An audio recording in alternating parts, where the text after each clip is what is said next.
Bonjour et bienvenue dans le monde magique de la télépathie animale. Aujourd'hui, on va voir les 3 règles de la télépathie animale.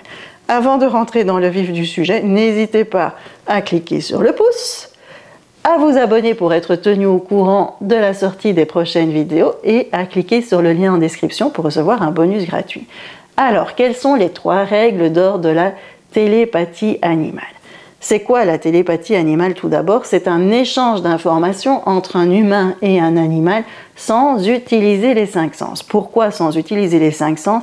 Afin de ne pas être influencé par ce que l'on voit, parce que l'on touche, parce que l'on entend, parce que l'on sent. Donc on veut vraiment rester neutre pour pouvoir bien recevoir le message de l'animal. Ça, c'est clair. Tout ça pourquoi? Pour apporter un bien-être à l'animal, pour pouvoir le comprendre, pour qu'il puisse exprimer ses besoins et ses émotions. C'est génial, mais il y a parfois des dérives dans la télépathie animale. Et je vais vous expliquer pourquoi. La première règle d'or lorsque l'on fait de la télépathie animale, c'est de demander l'accord à l'animal. Ok, je me connecte à l'animal, es-tu d'accord pour rentrer en connexion avec moi? Et là, je vais recevoir un mot, une image ou une sensation pour un oui ou pour un non.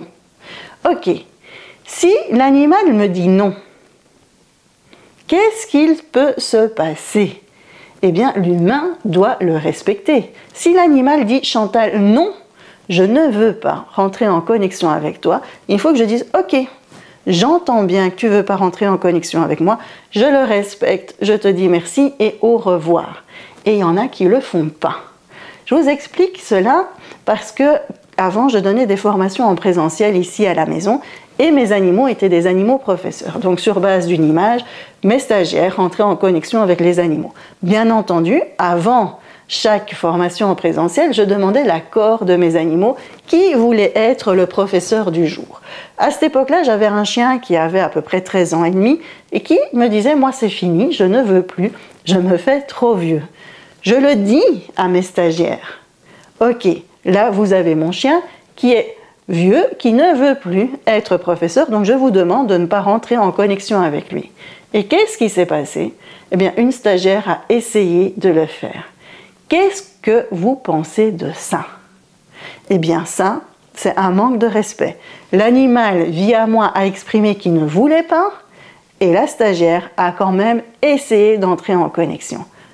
Ça, c'est la deuxième règle d'or, c'est respecter l'animal. Vous allez me dire, c'est tout à fait normal, mais vous voyez que là, ce n'est pas normal. Ce qui s'est passé n'était pas du tout correct. Donc, il y a des personnes qui se disent, bah oui, l'animal, il dit non, mais avec moi, peut-être qu'il voudra. Moi qui ai un ego, moi qui suis peut-être meilleur que les autres. Ou plein d'autres choses. Hein. Eh bien, non, ça, c'est inacceptable. Si l'animal dit non, c'est non. Donc, première règle d'or, demandez à l'animal s'il est d'accord. Deuxième règle d'or, respecter ce qu'il nous dit, oui ou non. Il faut le respecter et respecter surtout le non. Qui sommes-nous, nous, pour aller à l'encontre de ce que l'animal dit? On a dit que télépathie animale, c'était quoi? Pour apporter un mieux-être à l'animal ou pour créer une belle relation avec l'animal? Si quand l'animal vous dit non, vous insistez quand même, bah, on n'est pas là pour apporter un mieux-être à l'animal, hein. On est là pour nourrir l'ego. Télépathie animale, c'est pas pour nourrir l'ego, hein. Non, non, pas du tout. La télépathie animale, c'est vraiment là pour apporter un mieux-être à l'animal. Et la troisième règle d'or, c'est quoi? Eh bien, c'est faire la télépathie animale avec bienveillance. Alors, vous allez me dire, ah bah oui, mais Chantal, tout ça, tu nous apprends rien. Eh bien, je vais encore vous raconter quelque chose. Un jour, j'ai quelqu'un qui est venu vers moi parce que son chat faisait pipi partout. Et là, il m'a dit, Chantal, tu vas dire à mon chat d'arrêter de faire pipi sur le canapé parce que s'il continue, eh bien, il rentrera plus jamais dans la maison. Est-ce que vous ne trouvez pas ça violent? Moi, je ne fais pas de la télépathie animale pour faire du chantage. Hein. Je ne suis pas là pour faire du chantage émotionnel. Je fais de la télépathie animale. Pourquoi? Pour comprendre l'animal.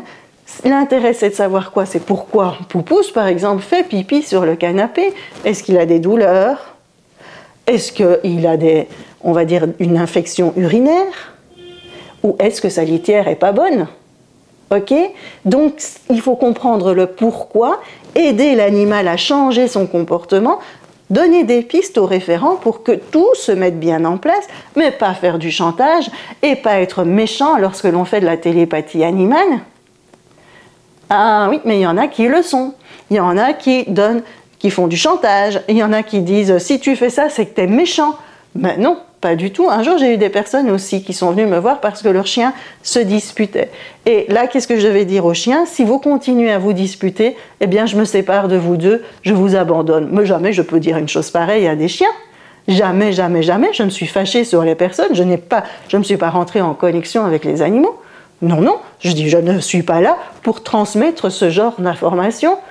Vous imaginez, vous rentrez en connexion avec un animal, vous rentrez dans sa bulle en envoyant des ondes, et puis c'est pour envoyer des ondes de chantage, des ondes, on va dire, méchantes. Jamais de la vie. Ça, c'est inadmissible. Donc, on fait de la télépathie animale en respectant l'animal, d'abord en lui demandant son accord, en respectant ce que l'on reçoit, et avec bienveillance, ça veut dire vraiment l'objectif pour apporter un mieux-être à l'animal, ou pour le comprendre et donc créer une relation harmonieuse avec lui. Voilà, je vous laisse avec tout cela et je vous dis à bientôt.